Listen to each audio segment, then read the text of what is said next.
In a world where power often wears a suit and prejudice hides behind titles, one CEO made a fatal mistake.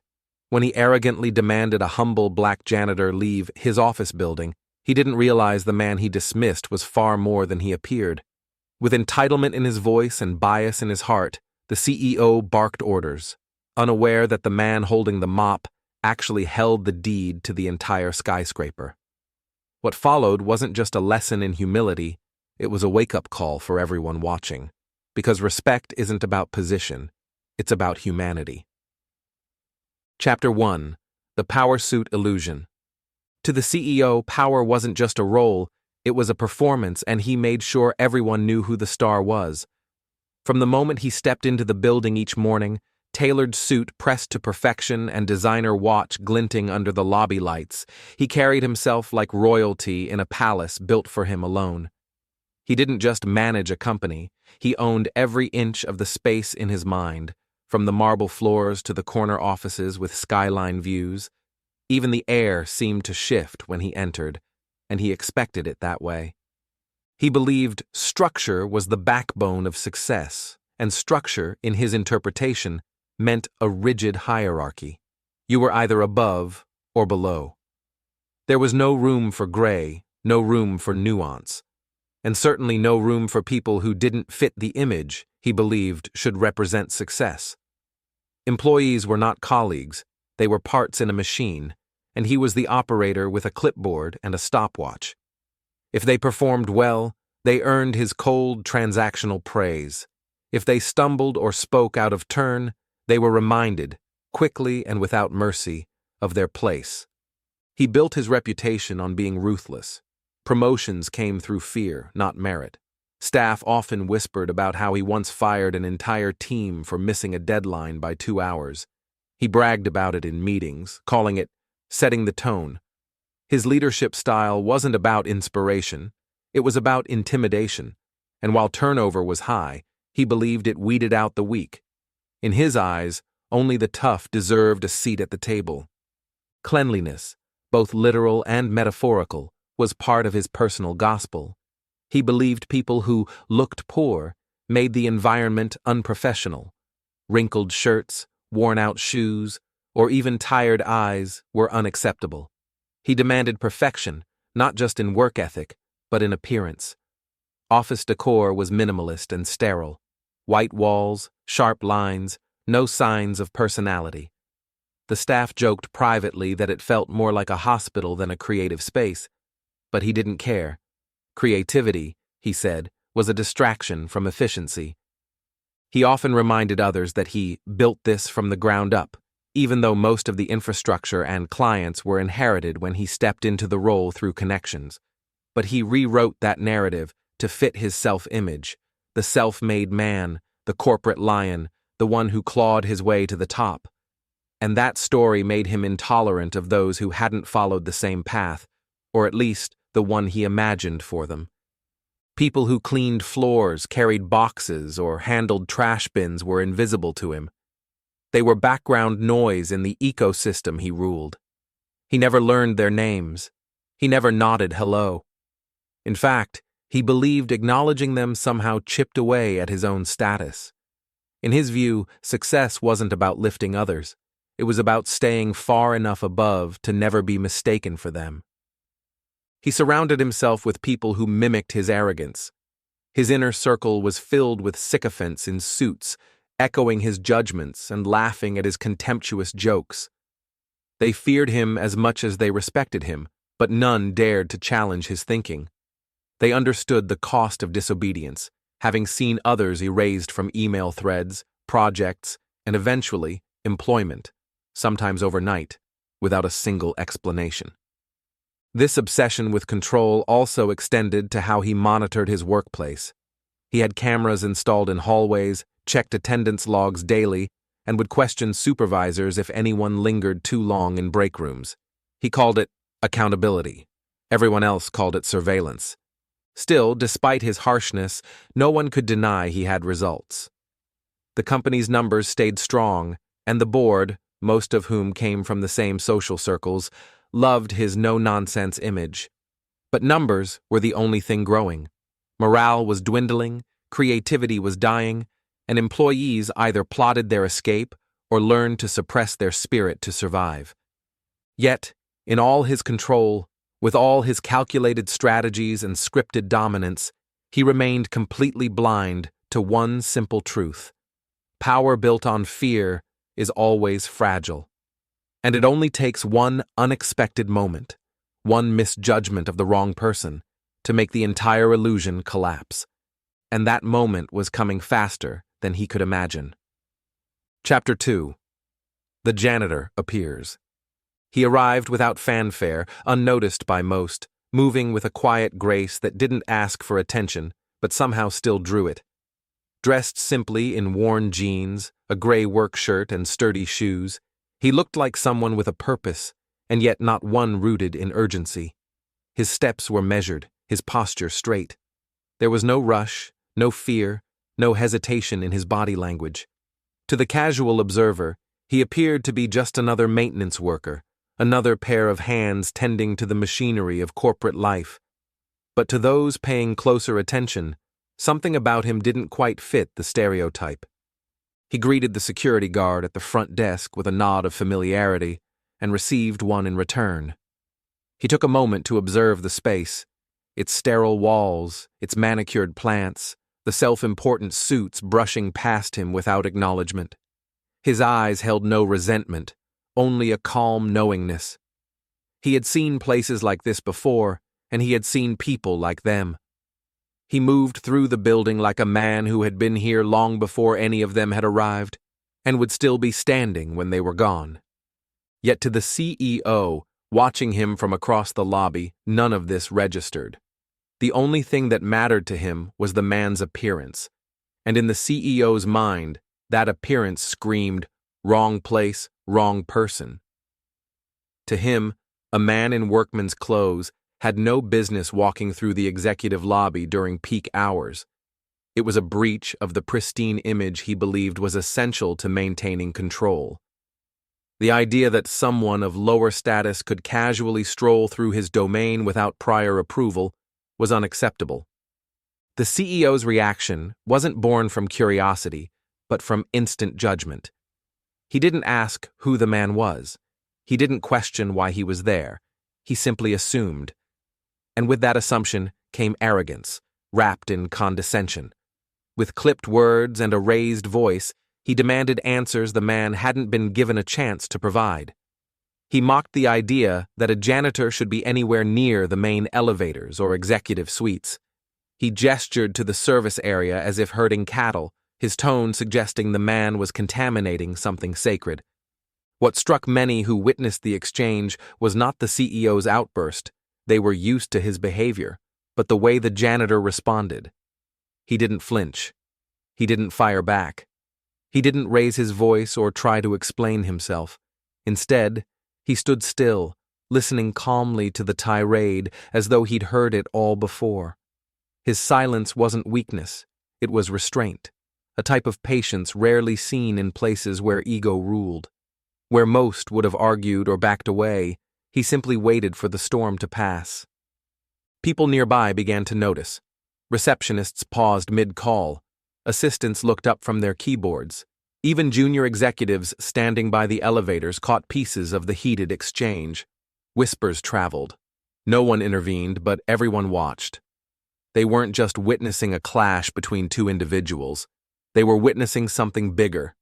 The stark contrast between power assumed and power earned, between noise and presence. Eventually, the man reached into his shirt pocket and pulled out a small card. With a calm hand, he extended it toward the CEO, whose face twisted into a smirk. The CEO barely glanced at it before scoffing and waving him off, already turning away, satisfied that he had handled the situation. In his mind, the matter was closed. The intruder had been dismissed, his authority reaffirmed in front of an audience. Order, as he saw it, had been restored. But others weren't so sure. There was a ripple of discomfort left in the air, not because of the man's presence, but because of the way he had been treated. Some employees exchanged uneasy looks. A few murmured quietly. No one knew exactly who the man was, but something about his composure, his stillness, his quiet confidence made them question the CEO's assumption. There was a tension lingering now, a feeling that something important had just happened, even if they didn't yet know what it was. The man didn't look back as he walked toward the elevators. He didn't need to. His card had been delivered. His message, though silent, was beginning to echo. And in that moment, those who were watching didn't see a janitor. They saw a man who didn't belong beneath anyone. They just didn't know yet how far above he truly was. Chapter 3. Entitlement Meets Ignorance. The CEO had always thrived on visibility. Every gesture, every command, every outburst was calculated for maximum effect. He believed public confrontation reinforced his authority, especially when delivered with flair. When he spotted the so-called janitor standing near the executive elevators, he saw more than just a man out of place. He saw a target, an opportunity to display control in front of his employees. Without hesitation, he raised his voice, ensuring the surrounding staff could hear each demeaning word. He began by attacking the man's appearance, his work boots, the scuffed shirt, the lack of a security badge. He questioned whether the man had even been vetted by the cleaning company. He made backhanded comments about keeping the place looking respectable and how randoms wandering around compromised client impressions. Each insult was wrapped in the language of professionalism, but saturated with classist undertones.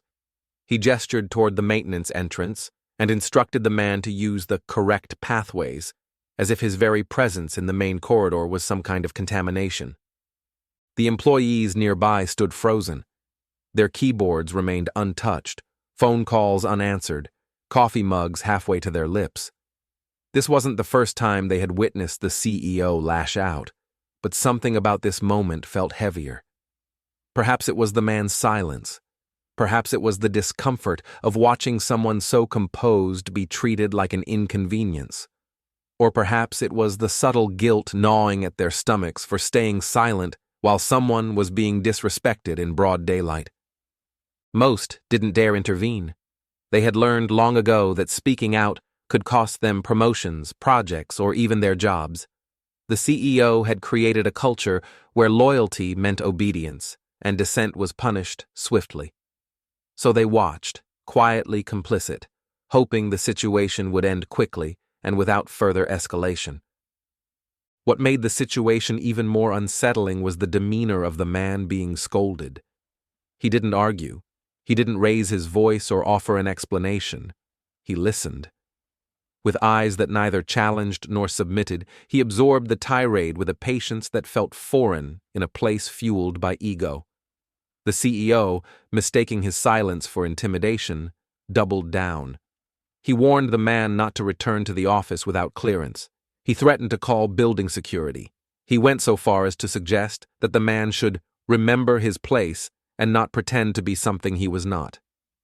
The words hung in the air like smoke, heavy, toxic, and impossible to ignore. For a moment, there was silence. Then, in the middle of that charged stillness, the man reached into his shirt pocket and pulled out a small black business card. His hand was steady.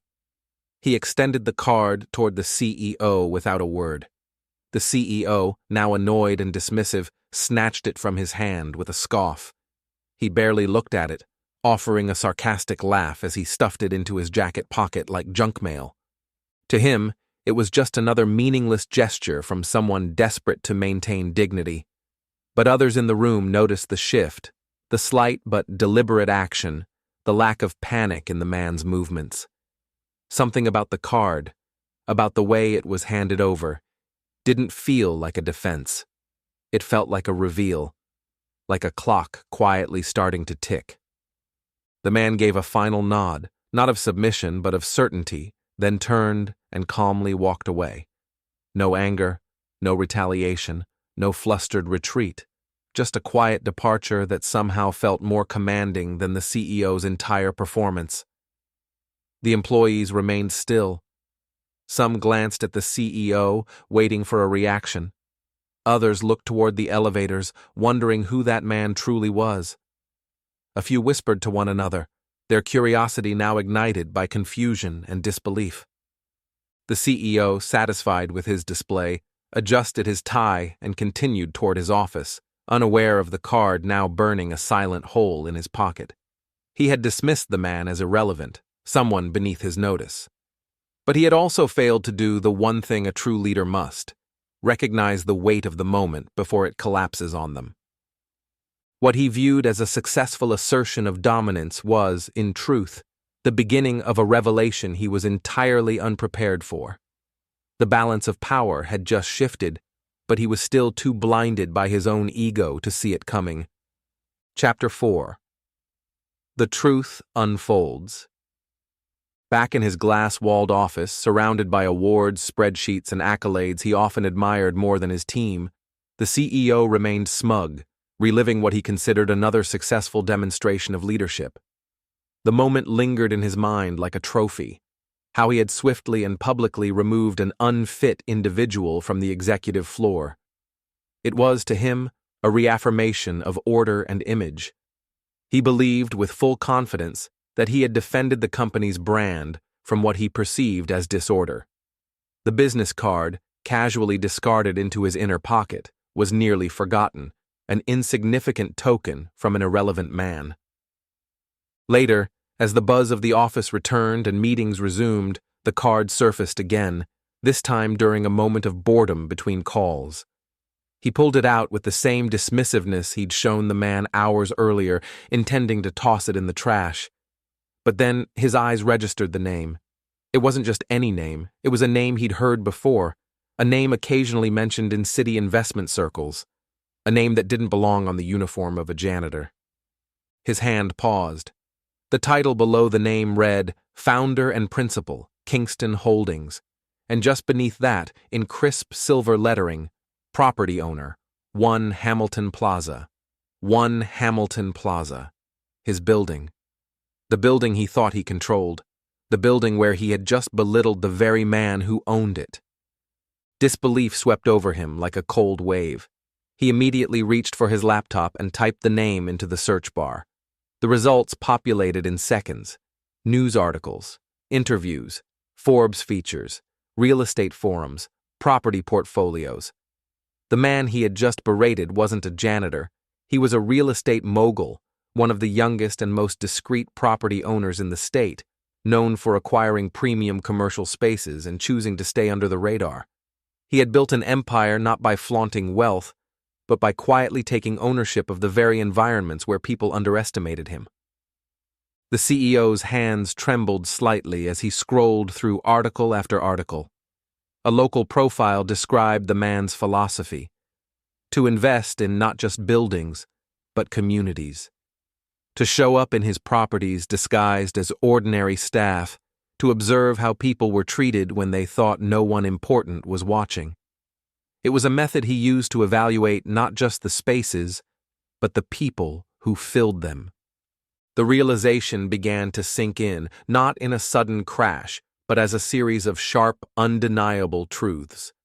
The man he had mocked, on his own turf, in front of his team, had more financial leverage than the CEO could ever dream of. The man had the legal authority to revoke the company's lease, audit its conduct, and even remove key tenants at will. The entire foundation of power the CEO believed he stood on now felt like a cracked facade. Worse still was the awareness that others had witnessed the interaction. Whispers were already circulating. A few employees had likely recognized the name, and soon the rest would follow. The story, once it broke, wouldn't just be a private embarrassment, it would be a professional catastrophe. A man who preached leadership, professionalism, and image had just exposed his own ignorance, pride, and bias in front of his workforce.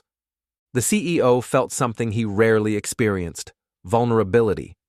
For the first time in years, he was unsure of his next move. His instincts, normally sharp and aggressive, now betrayed him. He had judged a man based solely on appearance and role, blind to the reality that power doesn't always wear a suit or come with a title announced aloud. Sometimes it watches in silence, waiting to see how you treat those you assume can't fight back. The ripple effect had already begun. By the end of the day, emails referencing the incident trickled in from other executives. A few employees were seen Googling the owner's name in hushed tones. The board's assistant reached out on behalf of a concerned stakeholder. The balance of authority was shifting rapidly, and the CEO could feel his grip loosening. There was no erasing what had happened, no spinning it with charm or bravado. The truth had unfolded, and now it hung over him like a quiet, immovable verdict. Chapter 5. Consequences and Reflection. Word spread faster than anyone expected. By the next morning, every floor of the office buzzed with the same conversation. Employees who had once kept their heads down now whispered openly. From interns to senior managers, the question was the same. What would happen next? The man they'd assumed was a janitor had turned out to be the building's owner, an investor with more influence than the CEO himself. And now, everyone waited to see how that power would be used. But when the owner returned, he brought with him no anger, no theatrics, and no hunger for revenge. Instead, he returned with professionalism and clarity, choosing grace over confrontation. He didn't enter with lawyers or threats. He requested a meeting, not in private, but with the entire office staff present. What many expected to be a corporate reckoning became something much deeper. He stood before them, calm and poised, and delivered not a reprimand, but a reflection. He spoke about leadership, not as a title, but as a responsibility. He spoke about the dangers of assumption, the cost of unchecked ego, and the quiet strength of humility. He acknowledged the experience not to shame the CEO, but to uplift a greater truth. Respect should never be conditional. The employees listened with a mix of awe and relief. What could have been a corporate takedown transformed into a moment of collective learning. There was power in the owner's approach, not the kind that demands compliance, but the kind that commands respect through integrity. He reminded them that people are often misjudged by their roles, their appearance, or their silence, and that leadership means seeing beyond surface impressions. He admitted he had walked into the building dressed as a janitor not to test anyone. He made no dramatic threats. Instead, he outlined the changes that would follow. The CEO would not be fired, at least not immediately. Instead, he would be demoted from his executive position and placed under an ethics and inclusion review. His performance, from this point forward, would be judged not by profits alone, but by how he treated others. He would undergo a full workplace bias training program and report directly to a new leadership committee focused on rebuilding company culture. These consequences were not designed for punishment, they were designed for transformation. The staff didn't clap because they were told to. They clapped because, for once, accountability had entered the room wearing dignity. The applause wasn't for revenge, it was for justice served without cruelty. For many, it was the first time they felt like their workplace might become a place where humanity mattered as much as performance. The tension that had hung over the office for so long now seemed to lift, replaced by something more honest and hopeful. The CEO, for his part, didn't speak much that day. He sat through the meeting with eyes lowered and shoulders still. It was the first time many had seen him without his usual armor of arrogance. Whether he felt shame, regret, or simply shock was unclear. What mattered was that he now faced the consequences of a culture he had helped create, and he would have to choose whether to grow from it or be left behind by it. In the days that followed, changes began to take root. Anonymous feedback systems were introduced. Employee wellness programs were restructured. Diversity and inclusion workshops became mandatory, not as a checkbox, but as an ongoing conversation. The tone at the top had shifted, and with it, the energy on every floor began to evolve. The owner made it clear he wouldn't be involved in daily operations. His goal wasn't control, but culture. He had other buildings, other investments, but this one mattered because it had shown him something vital. That leadership isn't revealed when you walk into a boardroom. It's revealed in how you treat the person sweeping the floors. That moment of truth had exposed a hidden rot, And now, through grace and accountability, the healing had begun. In the end, the janitor never raised his voice. He didn't need to. He let the facts speak. He let dignity lead. And through his quiet authority, a company once ruled by ego began to remember the meaning of respect. Chapter 6. A New Era of Respect. The transformation didn't happen overnight, but it was undeniable. The office, once rigid and tense under the weight of fear-driven leadership, began to breathe again. Employees who once tiptoed around the CEO's mood started expressing ideas without second-guessing their value. The silence that used to linger in hallways was replaced by meaningful conversations about fairness, accountability, and the kind of workplace people actually wanted to be part of. For the first time in a long while, people felt seen not just for their output, but for their humanity. The building's owner, though rarely present in person, set a tone that resonated throughout the company. He issued a formal message to all tenants in the building, not just the CEO's company, announcing a new Human First initiative. It was more than a slogan. It included structural reforms, anonymous bias reporting, inclusive hiring policies, mental health support, and leadership accountability check-ins. Every employee, regardless of title, was invited to submit feedback about workplace culture, without fear of retaliation. These weren't just policies to be posted on a wall. They were monitored, measured, and most importantly, lived. Managers were retrained to lead with empathy. Promotion reviews started factoring in team feedback, not just performance metrics. Administrative staff who once felt invisible were consulted during office improvement discussions. Even the cleaning and maintenance teams were included in company meetings, something that had never happened before. The walls that had silently separated the important from the unimportant were beginning to dissolve. At the center of this cultural shift stood the former CEO, no longer the unquestioned figure of power, but a man now learning what leadership truly required. His demotion was public knowledge, but his response surprised many. Gone were the sharp suits and sharper words. He began showing up earlier, not to assert control, but to listen. He attended every training, sat in on team huddles, and asked questions he never would have considered before. The arrogance that once defined him had given way to humility, not perfectly, but genuinely. Earning back trust was a slow road. Employees were skeptical at first, unsure whether his change was sincere or merely strategic. But as weeks turned into months, the consistency of his actions began to speak louder than his former behavior ever had. He stopped barking orders and started asking for feedback. He admitted past mistakes, not in polished statements, but in honest conversations. Slowly, piece by piece, he began rebuilding his relationship with the team. Interns who had once avoided eye contact now shared ideas with confidence. Mid-level managers began mentoring instead of competing. People laughed more. Break rooms became places of connection, not whispers of fear. Turnover rates dropped. Productivity rose, not because people feared punishment, but because they felt ownership of what they were building together. The office no longer felt like a battlefield. It felt like a community. The story didn't remain confined within company walls.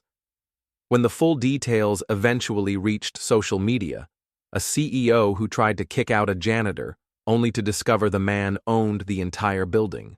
The internet erupted. News outlets picked up the story. Commentary poured in. Debates about bias, respect, and assumptions lit up timelines. And while the headlines varied, the message was constant. You never know who you're talking to. You never know what someone's uniform hides. And you never have a valid reason to treat anyone as lesser. The company leaned into the attention, not to save face, but to lead by example. They partnered with nonprofits focused on workplace equity. They created scholarships for underrepresented youth interested in business leadership. They invited the building owner to speak at annual retreats, where he continued to remind everyone that true leadership is measured not by how many people obey you, but by how many people trust you. The man once mistaken for a janitor never gloated. He never demanded recognition or repayment. His lesson had already been delivered, in silence, in poise, and in principle.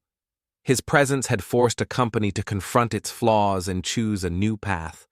What remained was a culture where roles no longer defined respect, where uniforms no longer dictated value, and where leadership meant service, not superiority. The legacy of that moment lived on, not just in policy, not just in headlines, but in the way every employee, from receptionist to executive, now looked at each other with clearer eyes.